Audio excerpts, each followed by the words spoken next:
Art fills our lives in various forms and expressions, from architecture to industrial design in our kitchens to furniture at work.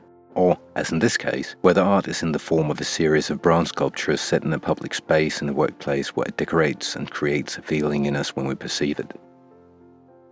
For centuries, people have discussed and tried to define art, either in relationships to the divine or the individual. The question, what is art, still hangs in the air after all these years without being closer to a clear-cut answer, because what one perceives as art is not necessarily what the other sees as art. But if we get near, we suddenly discover the material and the detail in it. We see traces of a human process most of us do not know about. We can reach out and touch the bronze sculptures, which draws on past experiences with bronze, which puts our experience in perspective. The color of the bronze may not be as how we have seen and experienced it before, leaving us in wonder over its appearance. All this poses questions that go beyond our first emotional impression of sculptures. How did they occur? Where are they produced? Who have contributed to the production of them? And how was the process to the final form and the presentation we now see before us? To answer these questions, we must go back in time, where the artist behind the sculptures began to live out his ideas into a physical form. Here we follow the production of a few sculptures and the process of creation of a larger collection. This process starts in Pietrasanta, a small Tuscan town in northern Italy, where sculptor Jens Flemming Sørensen has his home and studio.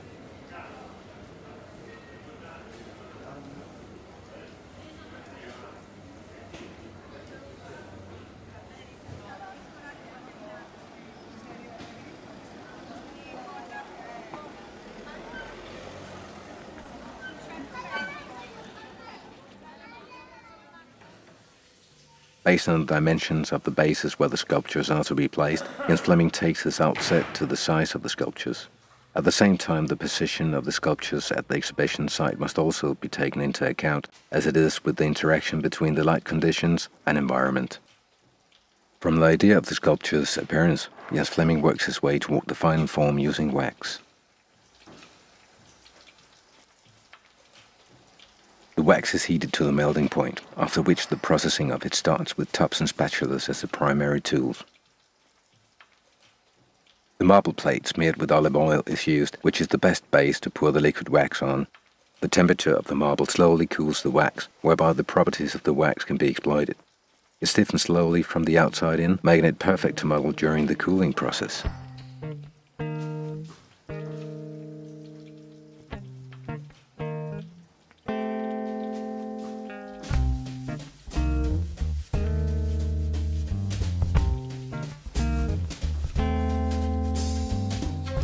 The wax is further cooled using a water bath, but no more that it's still flexible and will now be shaped into position before the final cooling.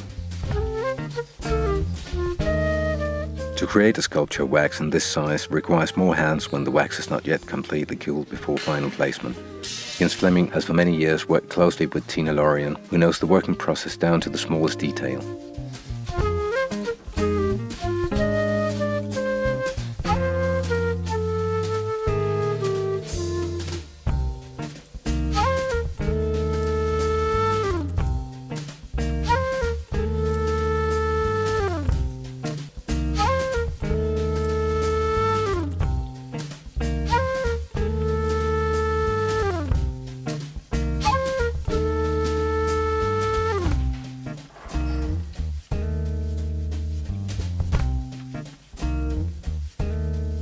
As a sculptor, Jens Flemming primarily performs sculptures in bronze, which has given him ample experience working with wax.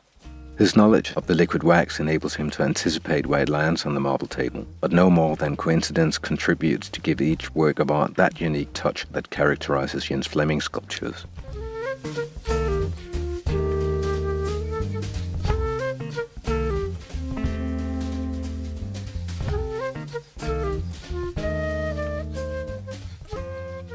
The technique that is used is called cire perdu, which in French means lost wax. It is a molding technique that has been used since ancient times for bronze casting. The basics of the technique are that a figure in wax are molded over a core of chamotte clay and plaster, which in Italy is called lotto. The core and the wax is then encapsulated in the so-called shell mold of lotto and put in a furnace where the wax is melted out, hence the name of the process, cire perdu, lost wax. Once the wax is melted, it leaves a cavity wherein the liquid bronze is poured in. The volume of the wax should not be too thick or too thin, as it may result in the bronze becoming porous and irregular in the surface during casting, or doesn't find its way into the cavities in the core mass.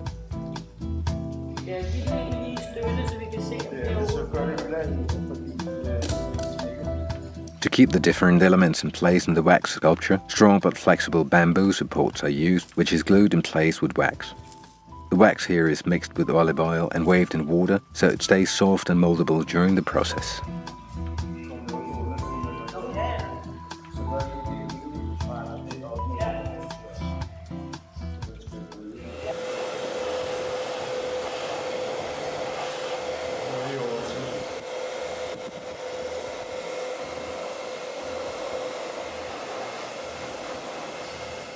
As we can see, the wax is not molded over a core of lotto, but molded as a standalone wax sculpture.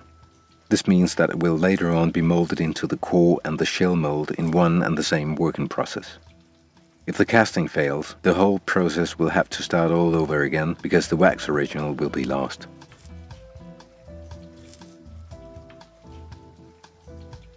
The creation of a wax sculpture is in many cases a process of repetition, especially when, as here, doing a sculpture of many individual parts that seem similar. But do not be mistaken, the process may seem uniform, but all parts are unique in their shape and features, fitted into each other after careful consideration.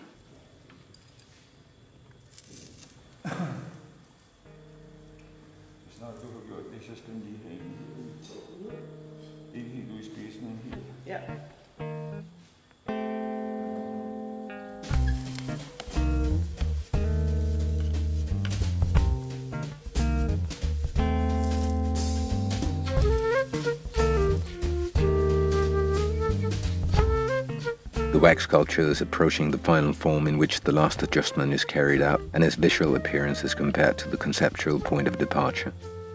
After that, it will be tested on the base before being transported to the foundry, where artisans transform wax into bronze.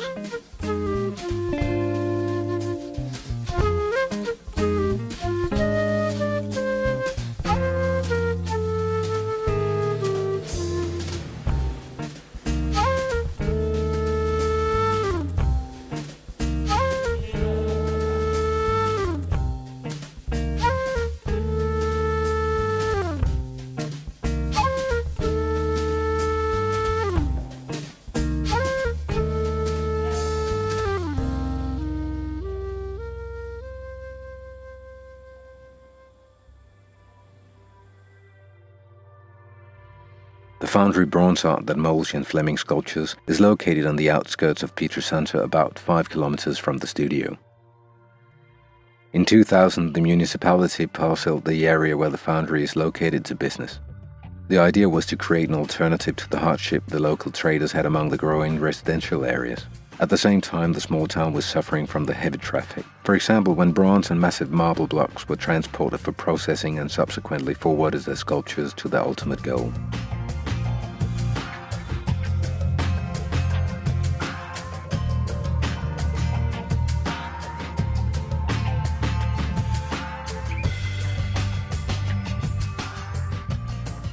The foundry is a family business and provides a framework for both workplace and the home of Ivo Cecchia, his wife Rosita, and their son Pietro. Since all sculptures are different and require their unique and special treatment, it is necessary to discuss the procedure before any work is started. It is important to grasp the concept of the various actions in the manufacturing process, since many of them can't be undone. All bamboo supports are being cut off to make room for the further work process, where the wax sculptures is to be placed on a base of lotto and the so-called inlet and air ducts should be placed.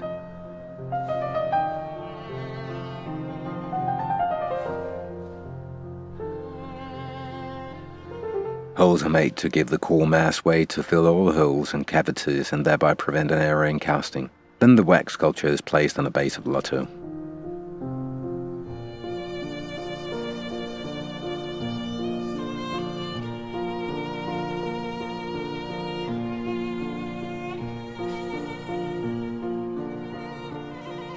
More holes are made and then long nails are pressed into the wax sculpture. The nails fixate the core and mold cap during the casting, so these do not collapse on the cavity the wax leaves when melted away. Bamboo is used as inlet since it's an easy material to work with, and at the same time it easily disappears with the wax during the combustion process in the furnace. When the combustion process is completed, the bamboo leaves a network of inlets and outlet ducts, where bronze and air respectively find their way into and out of the mold cavities during casting. The techniques the artisans in Pietrasanta use can be traced back to approximately 800 years BC, when the Etruscans ruled in what we today call Tuscany. Their experience, expertise and talent in bronze casting has helped to place Pietrasanta on the map as the leading place of bronze casting in the world.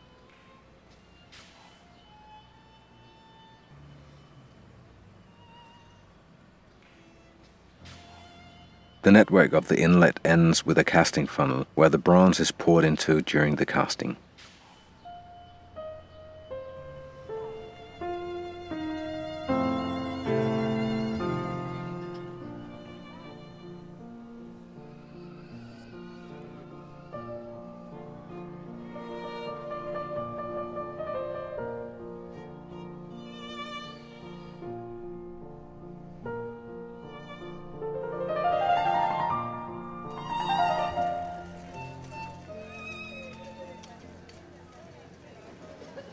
The time has come to encapsulate the wax sculpture in the lotto in the process of building the final mold.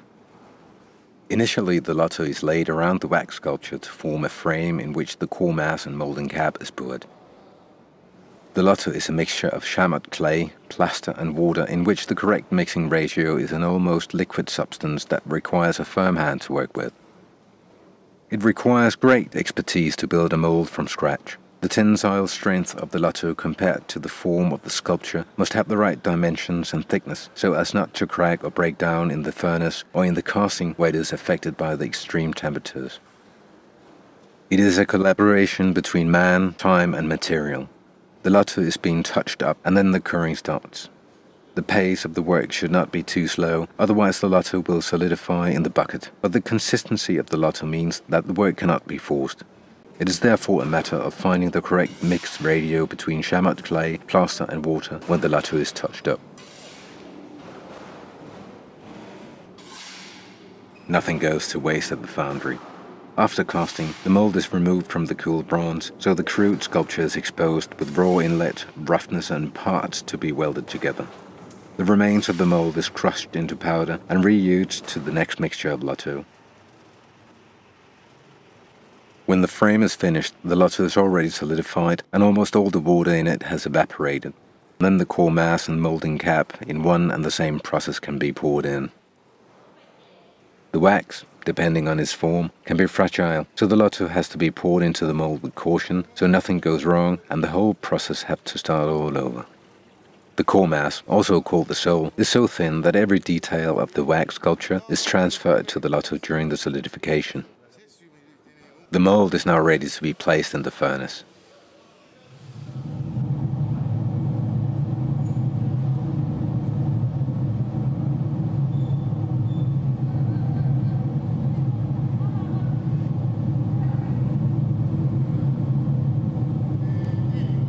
After 7 days in the furnace, where all the wax and bamboo are burned away in a temperature of 800 degrees Celsius, the cooled mold is placed on a stable base of sand, tamped and pressed into shape.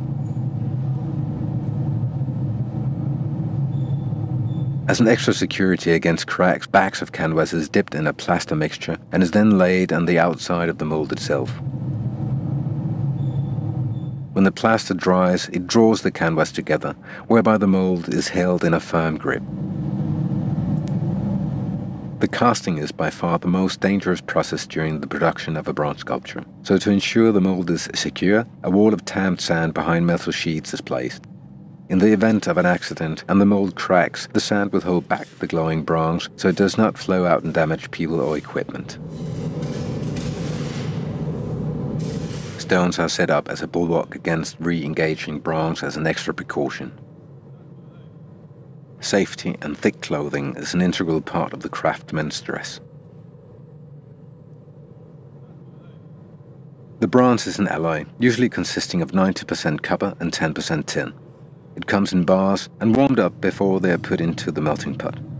The bronze bars are not to be placed directly into the melting pot because the difference in temperature between the bars and the pot can cause violent explosions.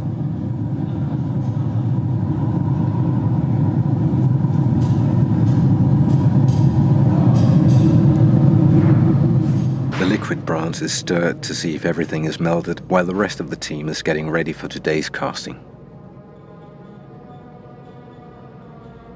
When the desired amount of bronze is heated and melted after approximately 2 hours, it is cleaned from impurities which can cause faults or, at worst, stop inlays during the casting. Because of the melting pot's temperature and weight, cranes and hoists are being taken into use when the casting is performed. The temperature is about 1200 degrees Celsius and the weight of the pot, including the glowing bronze, is about 200 kilos.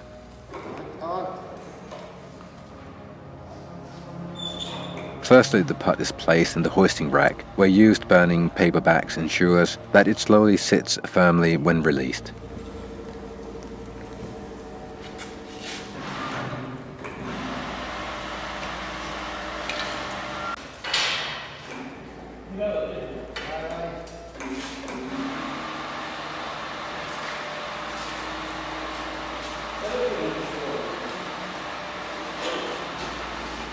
Due to many years of experience and competence, everybody has their permanent location when casting, and the whole process is rehearsed to the last detail.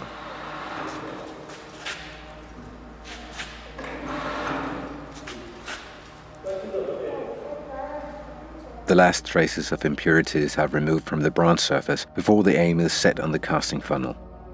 It is all about getting it right in the first shot, because the glowing bronze can bounce back from the surface of the mold and damage the craftspeople.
After the first sculpture is cast, the work begins with the next sculptures of the collection. The inside of a basic form of plaster is covered in oil, in which a thin layer of wax is poured over. On top of the thin layer of wax, another layer of approximately 3 to 4 millimeters is molded to get the right casting thickness. It's a long and time-consuming process that requires patience and a steady hand, as the thickness of the wax has to be the same all over the mold. When the wax is pressed into place, the form must be filled with lotto. The creative part of the work can't be done in the studio because the sculptures are too large and heavy, so the work has to be done at the foundry in parallel with the preparation of another mold of 3 pyramids. Again, the work is done after the last wax method, and this time the wax sculpture is modeled over the core mass.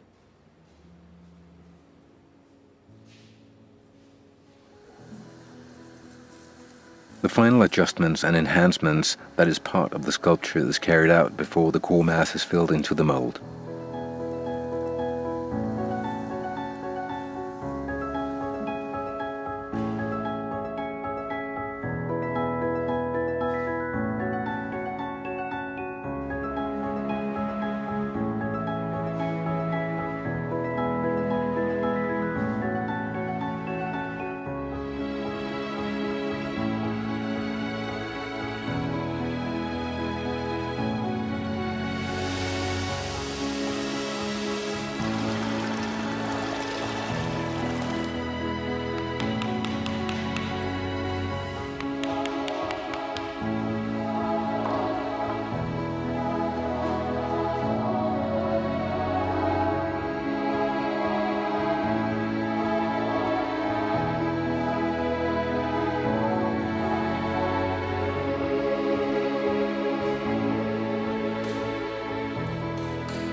precast sculpture is now ready for welding.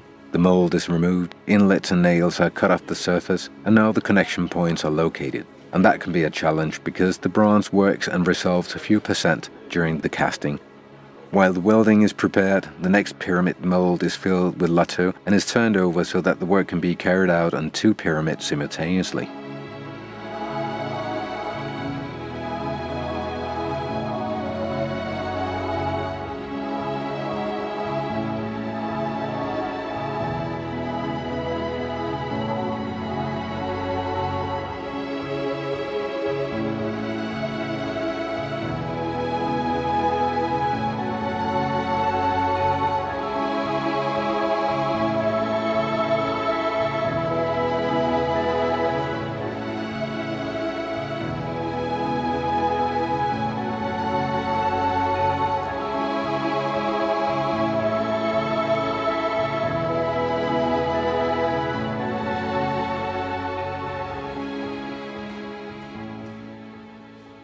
As the day passes, the sculpture begins to take the desired shape, scratching off, putting on, and modeled according to the appearance of ideas.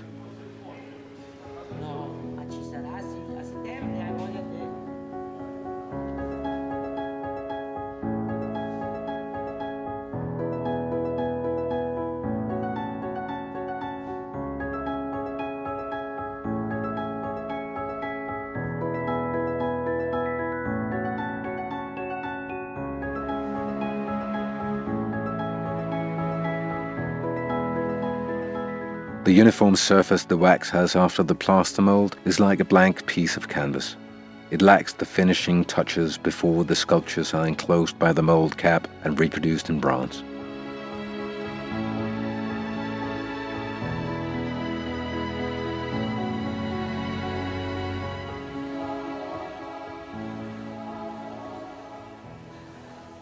Before the bronze sculpture is sent to its final destination, it must undergo the final step where it is patinated.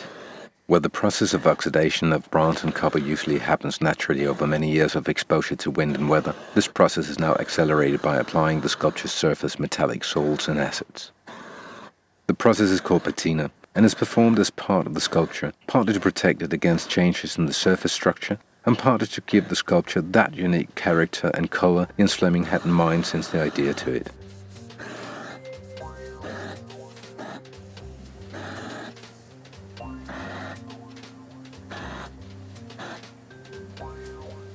In order to obtain the desired blue and green color of this particular sculpture, copper nitrate is used, which is dissolved in water and applied to the heated bronze. Here the water evaporates and leaves a protective layer of oxidized copper, which combines with the bronze sculpture.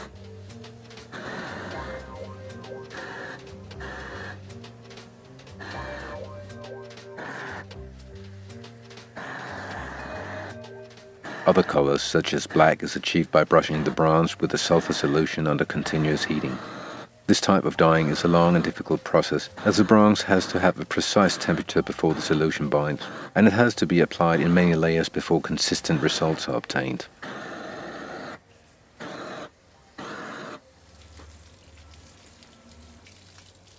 Finally, the bronze sculpture is hosed with water, after which it is ready to be treated with beeswax to give the surface the final protection.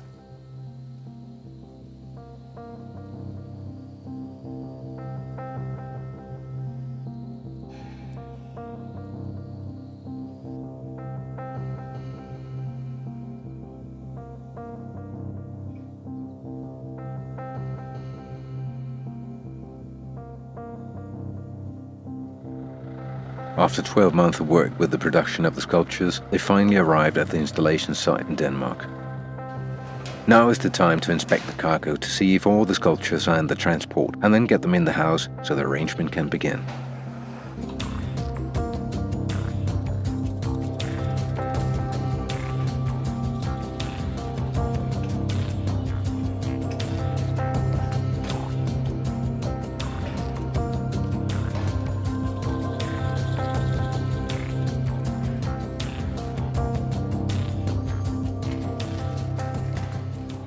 The transportation period can be a tense time which will only be released when all is received and unpacked. Fortunately, all the sculptures arrived without damage and can now begin the last part of the way towards their final destination. To get some of the sculptures lifted and placed, a crane is needed to help. The floor must be protected and the right location pointed out. The so-called wall cannot simply be thrown around. It is an aluminium structure covered with marble including a bronze sculpture, which together weigh about 800 kilos.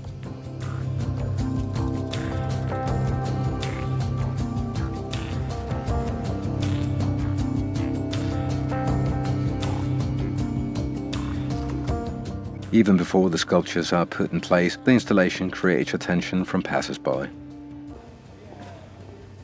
The wall is lifted a few centimeters from the floor and then the transport frame is removed before the final location.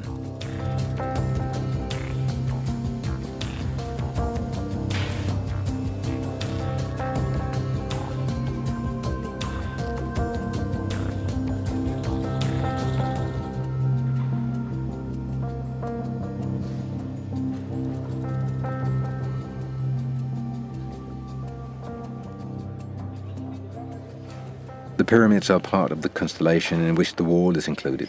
They each weigh approximately 250 kilos including the stone base, so it requires that they are sure about the correct location before they finally put it into place. It is now that the sculptures are to be tested in size and to see if the interaction with the environment is as thought.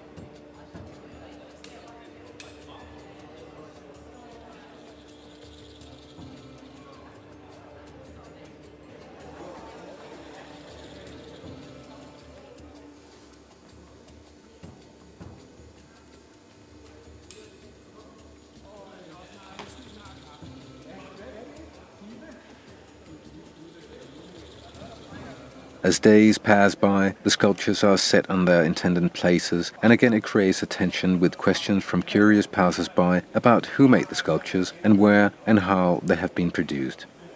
Fortunately, the sculpture called the Open Ball weighs no more than 80 kilos, and it makes the location of it to a somewhat lesser effort than the location of the other sculptures, which, because of their size and weight, required correspondingly larger machinery and more helping hands. Nevertheless, it is interesting to see if the interaction between location, lighting conditions, and environment will function as intended. The stonemason has been called in to assist with the final work. He knows exactly how the sculpture is built up so that he can take aim at the so-called dowel pin, which is screwed to the base of the sculpture and anchors it onto the base.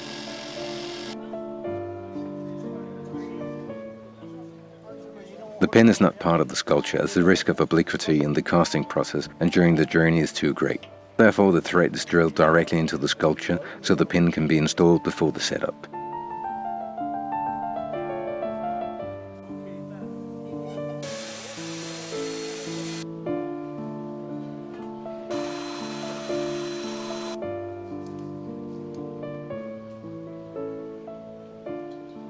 The final location is found to the last elements, and thus the installation is finished.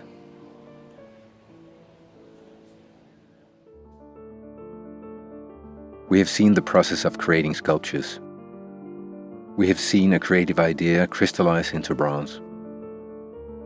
We have had a glimpse of the human processing process and the technologies and craft traditions which is used in the production of bronze sculptures. We have, in other words, gained insight into how the sculptures are produced, who contributed to the production of them, and how the whole process unfolds from start through to the final shape and layout.